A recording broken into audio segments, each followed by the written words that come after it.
Assalamualaikum warahmatullahi wabarakatuh. Selamat berjumpa kembali di mata kuliah basis data. Pada pertemuan kali ini saya akan menyampaikan terkait data definition language atau bahasa pendefinisian data dari mata kuliah basis data di pertemuan ke-7 ya. Baik, terkait DDL atau data definition language ada beberapa capaian pembelajaran ya. Pertama, mahasiswa mampu menjelaskan konsep dasar Data Definition Language atau DDL beserta fungsinya dalam sistem manajemen basis data atau DBMS. Yang kedua, mahasiswa mampu merancang dan membangun struktur tabel basis data menggunakan perintah DDL secara tepat. Yang ketiga, mahasiswa mampu memodifikasi dan mengelola struktur basis data yang telah dibuat dengan perintah alter dan drop secara efisien. Baik, kita langsung ke pembahasan.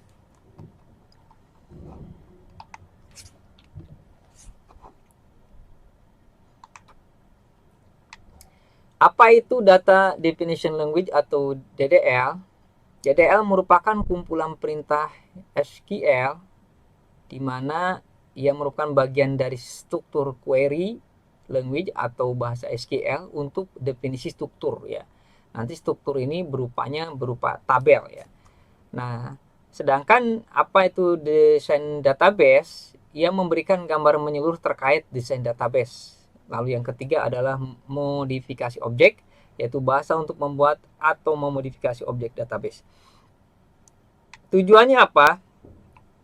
Yang pertama menciptakan database. Jadi nanti kita create database. Nah, itu berarti salah satunya adalah DDL di dalam SQL ya. Menciptakan database ini adalah membuat dan mendefinisikan database baru sesuai kebutuhan. Nah, setelah menciptakan, kemudian yang kedua adalah struktur tabel, yaitu membuat struktur tabel dan objek database lainnya. Berarti nanti create table gitu ya. Gambarnya seperti itu. Yang ketiga adalah modifikasi struktur, yaitu mengubah struktur objek database yang sudah ada. Nah, setelah struktur tabel dibuat, nanti bisa dimodifikasi gitu ya. Yang keempat adalah menghapus objek, yaitu menghapus objek database yang tidak diperlukan lagi. Jadi ketika ada objek di dalam database itu bisa kita hapus. Nah, itu tujuan daripada DDL. Jadi ada 4, menciptakan database, membuat struktur tabel, memodifikasi struktur tabelnya, lalu menghapus objek. Bagaimana posisi DDL di dalam SQL? Pertama, kalau berbicara DDL itu, ia merupakan tahap awal ya, ketika kita mengcreate menggunakan bahasa SQL gitu ya. Pertama DDL, nanti dilanjutan setelah dia selesai itu ke DML gitu ya. Yang ketiga yaitu DCL atau Data Control Language. Yang keempat adalah TCL yaitu Transaction Control Language gitu ya. Jadi ada 4 nanti yang akan kita bahas. Tetapi pada pertemuan ini adalah kita fokus di pembahasan DDL saja gitu ya. Untuk yang kedua, ketiga, empat itu akan dibahas di pertemuan selanjutnya. Kemudian apa sih perbedaan antara DDL dengan DML? Nah, kalau DDL, ia fokus pada struktur database. Lalu mengubah definisi objek.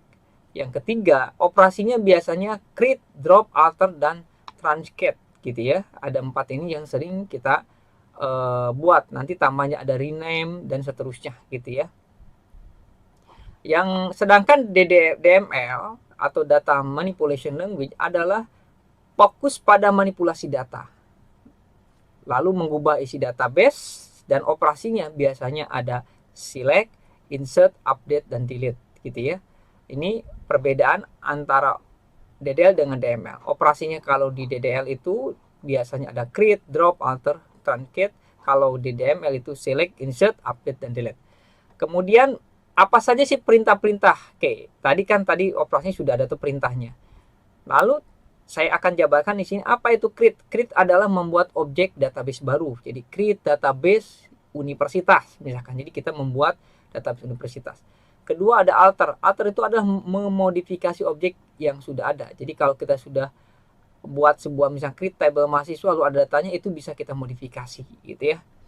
Nah, lalu di drop. Drop ini adalah menghapus objek database gitu ya. Lalu ada perintah transcat, yaitu menghapus semua data dalam tabel. Gitu ya. Ini menghapus semua data di dalam tabel.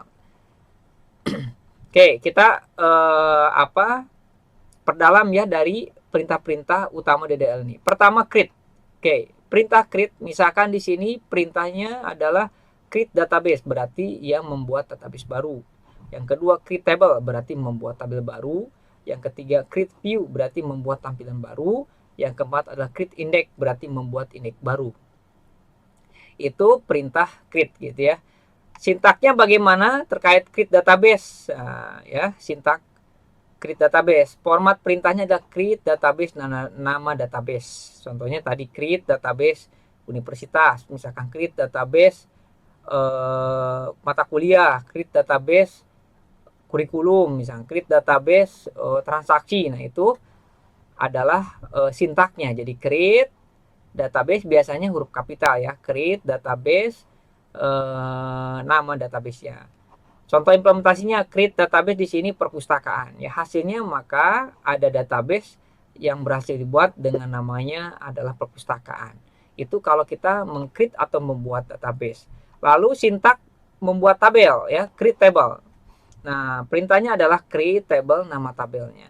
Jadi create table nama tabel, lalu tulis nama kolom pertama, tipe datanya, lalu ini batasan. Constraint ini batasan, misalkan apakah dia primary key atau bukan, gitu ya.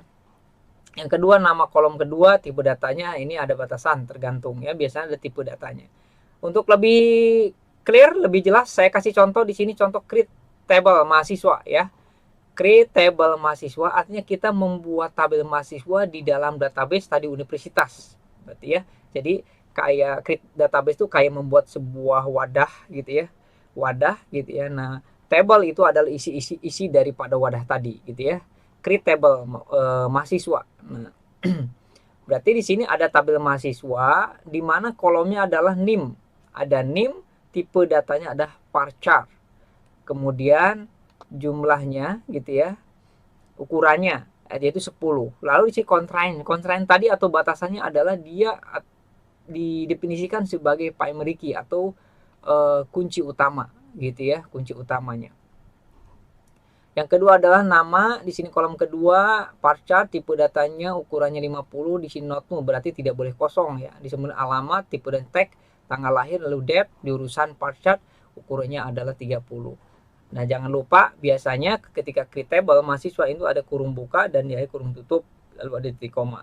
Dan setiap kolom ini diakhiri diberikan pemisah, tanda pemisah dengan tanda koma. Koma kolom pertama, kolom kedua, 3, keempat gitu ya. Nah, untuk kelima itu biasanya tidak perlu gitu ya. Ini contoh create table, mudah sekali ya. Ini kalau kita ingin membuat create table mahasiswa. Create table misalkan mata kuliah, create table dosen, create table pegawai, create table misalkan jadwal gitu dan seterusnya. Nah, itu contoh untuk sintak create table.